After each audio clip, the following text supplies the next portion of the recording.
une question, vous allez repartager ou pas repartager? Parce que moi, je vois des vidéos d'un singe qui sont en train de voyager partout sur Internet, des millions de vues, etc. Mais quand il s'agit d'humains, quand il s'agit de gamins qui ont perdu leurs parents, bizarrement, je ne vous vois pas repartager les vidéos, c'est quand même étrange, non?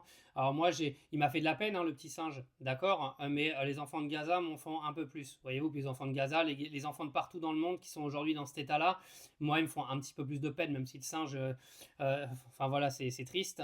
Mais moi, j'aimerais savoir pourquoi aujourd'hui les gens ont autant de compassion pour un petit singe et n'ont pas de compassion pour une petite gamine qui a sûrement perdu ses frères et sœurs et ses parents dans un génocide qu'Israël a commis.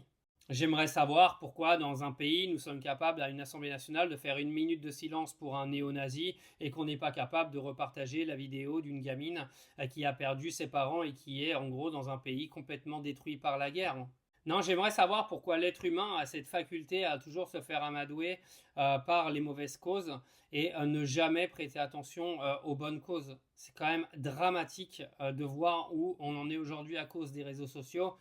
Je dirais même pas à cause des réseaux sociaux, mais je dirais à cause de l'être humain en général qui utilise les réseaux sociaux pour faire tout et n'importe quoi. Bravo les Chinois au passage d'avoir abruti notre Occident. Mais juste, n'oublions pas aujourd'hui les vraies causes de notre planète. Il y a des gamins qui aujourd'hui sont à la rue sans parents, sans frères et sœurs, sans rien du tout. On a un milliardaire américain qui s'est fait tuer en prison en 2019 ou 2020, qui a donc violé, séquestré, kidnappé, bouffé des mômes avec tous ses copains milliardaires de la planète. On n'en parle même pas parce que tout le monde est omnibulé à droite à gauche partout et n'importe quoi sur cette planète. En France, comme je dis, on préfère parler d'un mec qui fait des rassemblements d'ultra-droite plutôt que tous nos élites corrompues qui ont en gros fait du trafic d'êtres humains, du trafic d'enfants et des viols collectifs en groupe entre tous milliardaires de tout pays confondus, hein, parce que par exemple dans l'affaire Epstein et pas Epstein, les moralisateurs des messages privés, il a allé écouter un petit peu comment il prononce son nom aux États-Unis avant de venir me saouler en privé à chaque fois avec vos conneries là. Mais sérieusement, à un moment, il va falloir prêter attention aux causes qui servent à quelque chose, quoi, et pas des conneries de futilité qui servent à rien.